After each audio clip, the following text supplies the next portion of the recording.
দেখলাম আমি উনি বলতে চাচ্ছেন ওই সিআরপিসি 132 সাথে তার ইউনিট অফ সিভিল পাওয়ার যে কার্যক্রমের সাথে সাংঘর্ষিক। কিসের সাংঘর্ষিক আমি বললাম না। দায় মুক্তির ইউনিট অফ সিভিল পাওয়ার করলে কি দায় মুক্তি দিতে হবে? অসম্ভব। সে আইনের মধ্যে থেকে করতে হবে, বলা আছে কখন গুলি করবে, কেন গুলি করবে, যুক্তিযুক্ত কারণ লাগবে। একটা মানুষ মারা গেলে আবার তাকে জুডিশিয়াল ইনকোয়ারি করতে হয়, এক্সিকিউটিভ ইনকোয়ারি করতে হয়,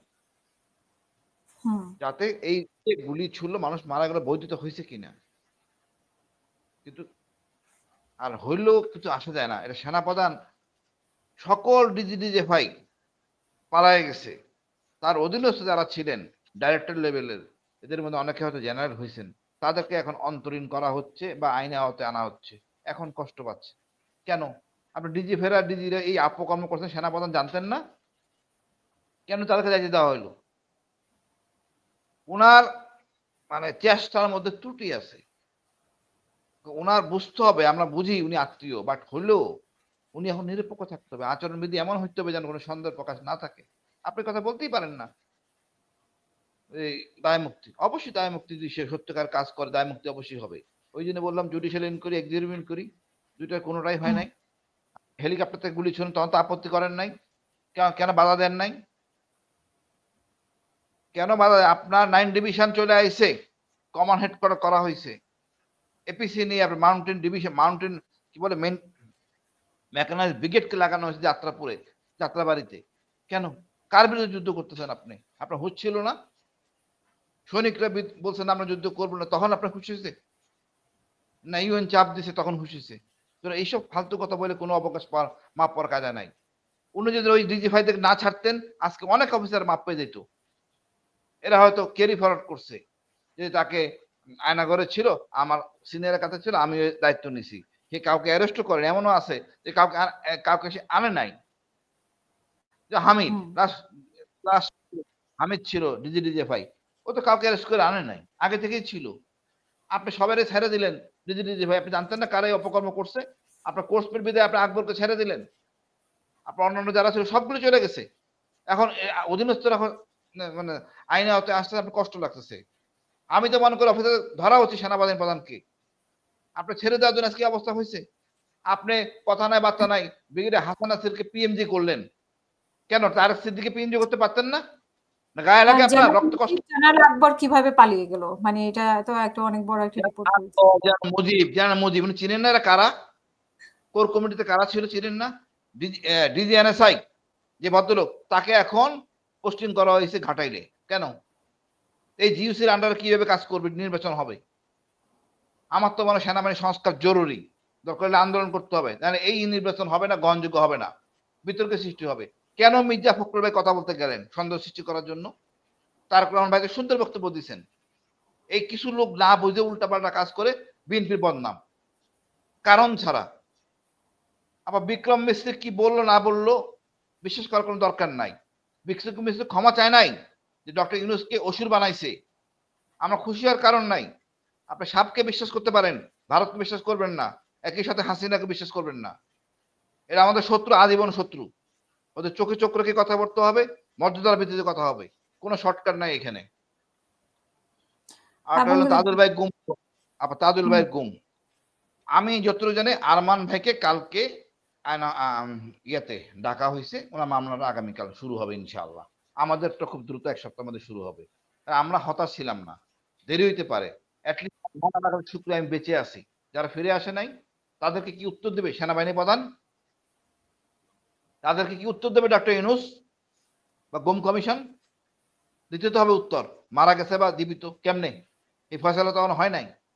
আমি মহান আল্লাহর কাছে শুকরিয়া যাতে আইসিটি তাদের যারা যুক্ত ছিল, এই যে গুম খুনের সাথে যারা যুক্ত ছিল এই যে সেনাবাহিনীর, তাদের ব্যাপারে একবার সিদ্ধান্ত হয়েছিল না যে সেনাবাহিনীর আইনে তাদেরকে বিচার করা হবে?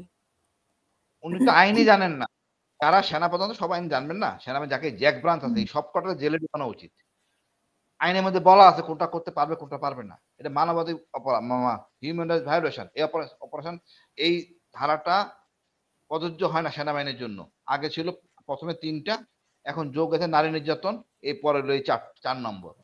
সো হট, আপনি জানতেন না এটা বৈধ আদেশ না অবৈধ আদেশ? আপনি কেন গুলি করলেন? কেন গুম করে খুন করলেন? কেন ইলিয়াস স্যারকে মারলেন? তখন আপনারা কই ছিলেন? আপনি জানতেন না ব্রিগেডিয়ার আজমি ডিজিএফ এর ভিতরে আছে? আমি হাসিন ডিজিএফ এর ভিতরে আছি? আপনার থাকার পরও ব্রিগেডিয়ার আজমিকে মৃত্যু বানাইয়া তার পরিবারের উপর নির্যাতন, আপনার কোথায় ছিল আপনার বিবেক? এটা তো এমন দূরে না।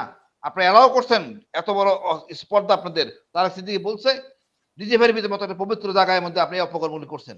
মানুষের আস্থা থাকবে কিভাবে? এখন অনেক জটিল সমস্যাগুলি খোলসা হয় নাই আপা। অপেক্ষা করেন দেখবেন। বিকজ এগুলি চাইছিলাম আমরা, ব্যক্তিগতভাবে আমি চাইছিলাম যে আমাদের অফিসার দিয়ে ফাইন্ড আউট করে ফেলি জেনুইন ক্রিমিনাল কারা, একটা র্যাঙ্ক পর্যন্ত, সিপাহি টেপাহি বাদ, অফিসারের মধ্যে ক্যাপ্টেন পর্যন্ত কারা বা মেজর পর্যন্ত কারা বেশি জড়িত, নিজেরা করে দিতে পারতাম। উনি সদিচ্ছা দেখেন নাই, গোয়ার তুমি দেখাইছেন যে আমি নিজে বিচার করব। এখন এমন একটা সম্পর্ক আছে দা কুমড়া, আস্থা অনাস্থা, সম্পূর্ণ বিষয়, সব বিষয় আপা, সব বিষয়ে সেনাবাহিনীর সাথে দুইটা কমন চলতেছে। এটা দেশের ঐক্য হলো কোথায়? এর মধ্যে বিএনপি মাঝে মাঝে গুল লাগায়, এতদিন লাগাইলো ঐক্য আসছে কেন? 3 মাসের মধ্যে ধারণ করতে পারেন নাই? একবার বলেন এই সনদ, এই বিপ্লব উনি করেন না।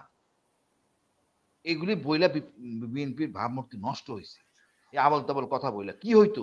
বললে সম্মান দিলে বিএনপি হলো বট গাছ, বিশাল বড় গাছ, ছোট ছোট লোকদেরকে আদর করবে, কাছে নিয়ে আসবে, সম্মান বাড়ে, কমে না। ধন্যবাদ। আরেক লাইনে শুনতে চাই আপনার কাছে, পার্বত্য চট্টগ্রাম নিয়ে যেটা বলা হয়েছিল আমাদের স্বরাষ্ট্র উপদেষ্টার পক্ষ থেকে, সেটা ভারতের মানে পররাষ্ট্র দপ্তরের মুখপাত্র বলেছে যে বাংলাদেশে আসলে আইন শৃঙ্খলা নাই বলে তাদের উপর দায় চাপানো হচ্ছে। এক লাইনে যদি শেষ করেন। না আমি কি বলবো, শান্তিবাহিনী সৃষ্টি করছে ভারত, প্রশিক্ষণ দিছে ভারত, ওদের ওইখানে এখনো প্রশিক্ষণ চলে। একটা চলে মিজোরামে ভাল্লুকছড়ি আর ত্রিপুরাতে সাবরুম, এই 2 জায়গায় ট্রেনিং হয়। আমাদের উচিত মানে আমাদের অফিসাররা এখন ঢিলা ঢালা আসলে হয় কি, এইসব মূল দায়িত্ব হলো গিয়া সুলেমান ভাই জানে, এই দায়িত্ব হলো সম্পূর্ণ স্বরাষ্ট্র মন্ত্রণালয়। আর্মি হলো ইউনিট অফ সিভিল পাওয়ার। এই জিনিসটা ধারণ করে কাজ করেন, দেখেন কেমন সমস্যা সমাধান হয়। আপনার জেএমবি ধরার জন্য ঘোষণা করা হয়েছিল 10 লক্ষ টাকা, সুরা সদস্য ধরতে পারলে 10 লক্ষ টাকা ঘোষণা করেন। দেন পাহাড়ের লোকরাই বের করে দিবে কারা সন্ত্রাসী। ভারত ভারত মানে বাংলাদেশে যত অপকর্ম সব ভারত দায়ী, অন্য কেউ না। ভারতের বুদ্ধিতে চলে আওয়ামী লীগ দেশটা শেষ করছে।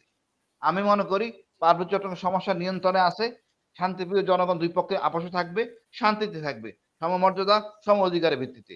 এখানে আমাদের একটু কঠিন হতে হবে, যারা সার্বভৌমত্ব হুমকি দিছে তাদেরকে চিহ্নিত করতে হবে। আর সার্বভৌমত্ব প্রশ্নে সেনাবাহিনী যতটা দরকার ততটাই ব্যবহার হবে, বাট সাধারণ জনগণ যেন কষ্ট না পায়। ধন্যবাদ আপা।